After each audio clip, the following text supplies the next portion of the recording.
Bismillahirrahmanirrahim. Assalamualaikum warahmatullahi wabarakatuh. Perkenalkan, saya Rina Minarti selaku moderator pada sesi diskusi ini akan memimpin jalannya presentasi kelompok 5 kelas H dengan materi pencernaan dan penyerapan lemak dan protein. Tidak lupa, saya akan memperkenalkan anggota kelompok saya. Yang pertama yaitu Nur Hastita Arif, yang kedua Febriana Valencia, yang ketiga Reski Wahyuni, yang keempat Siti Nur Aziza, dan yang kelima Nurul Iftita Dinara Erbaso. Dan terakhir adalah saya, Rina Minarti, sebagai moderator. Baiklah, langsung saja untuk mengefisienkan waktu, materi yang pertama akan disampaikan oleh Nurul Iftita Dinara. Dengan Saudari Nurul Iftita, dipersilahkan.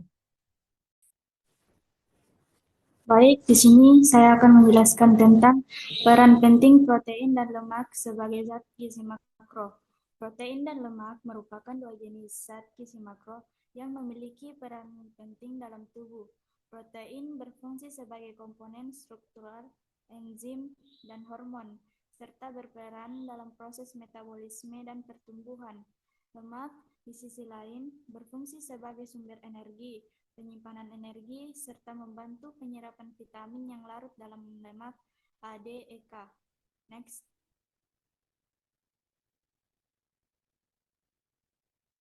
Selanjutnya itu pencernaan dan penyerapan protein. Pencernaan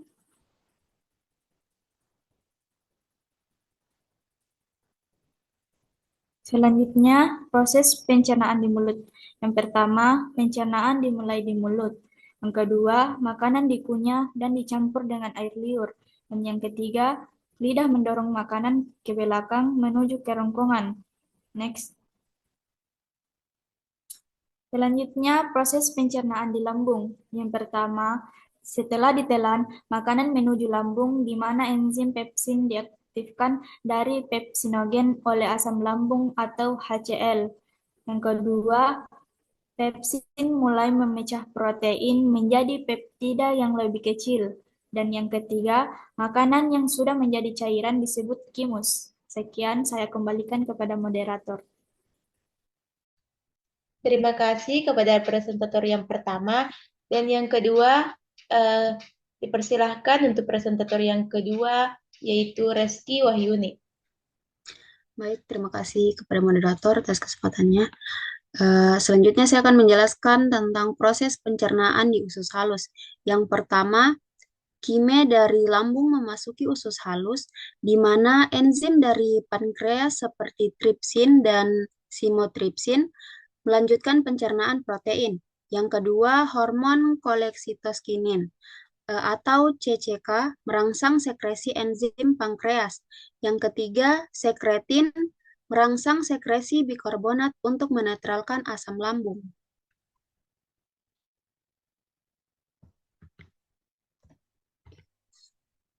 Selanjutnya, pencernaan dan penyerapan protein. Tahap penyerapan.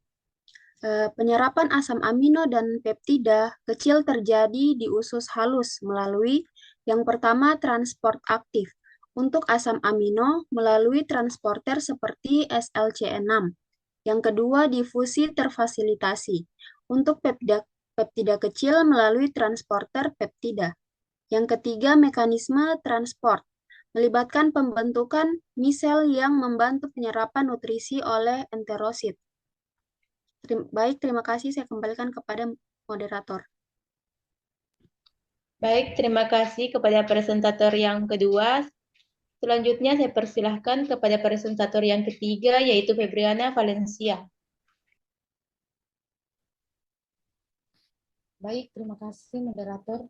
Di sini saya akan menjelaskan pencernaan dan penyerapan lemak.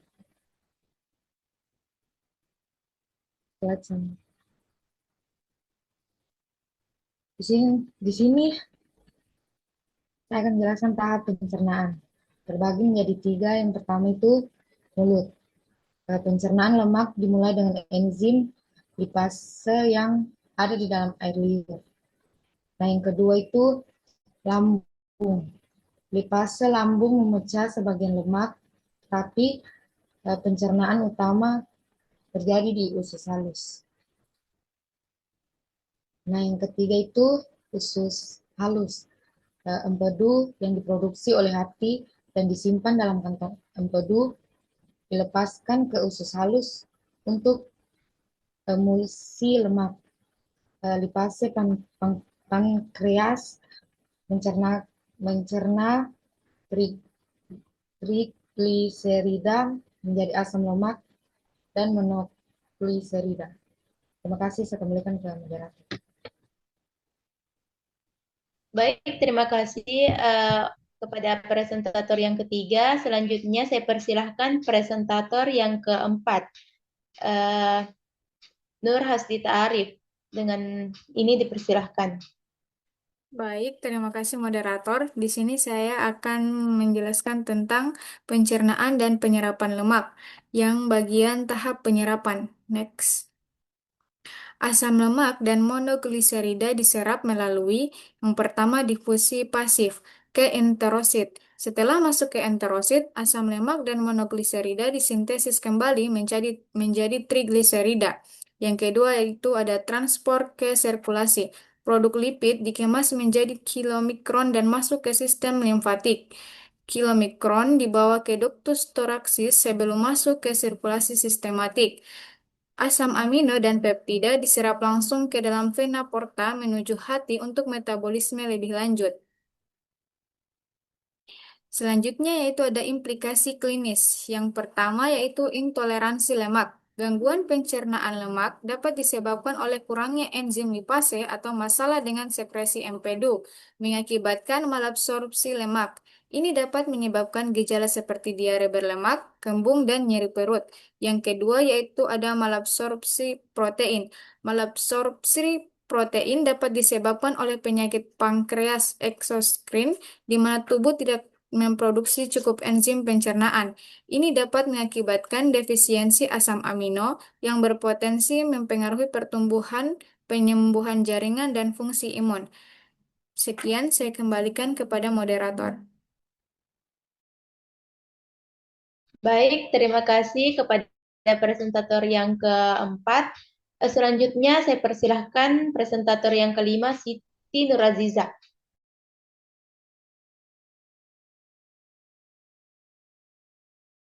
Baik, saya akan membacakan materi tentang implikasi klinis. Kelainan pankreas, pankreatitis, peradangan pankreas dapat menyebabkan aktivitas prematur enzim pencernaan, merusak jaringan pankreas dan mengganggu pencernaan. Ini seringkali memerlukan intervensi medis dan perubahan diet yang signifikan. Diet dan penyakit metabolik. Diet tinggi lemak jenuh dapat memperburuk kondisi seperti diabetes tipe 2 dan penyakit jantung. Pemahaman mengenai pencernaan dan penyerapan lemak membantu dalam merancang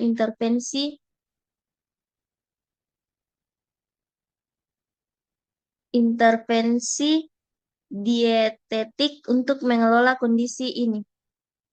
Next. Bakteri usus dan kesehatan. Ketidakseimbangan biota usus atau disbiosis dapat mempengaruhi pencernaan dan penyerapan nutrisi, serta berkontribusi terhadap kondisi seperti sindrom iritasi usus besar, atau IBS, dan penyakit radang usus atau IBD.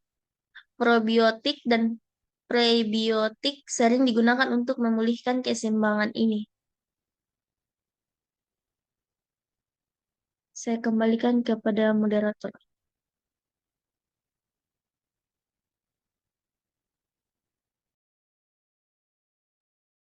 Baik, terima kasih kepada presentator yang terakhir.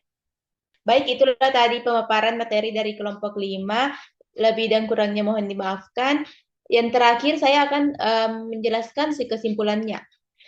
Jadi, pencernaan protein dan lemak melibatkan beberapa tahap yang meliputi aktivitas enzim dan hormon di berbagai bagian saluran pencernaan. Penyerapan asam amino dan produk lipid memerlukan mekanisme transfer dan efisien untuk memastikan nutrisi dapat digunakan oleh tubuh.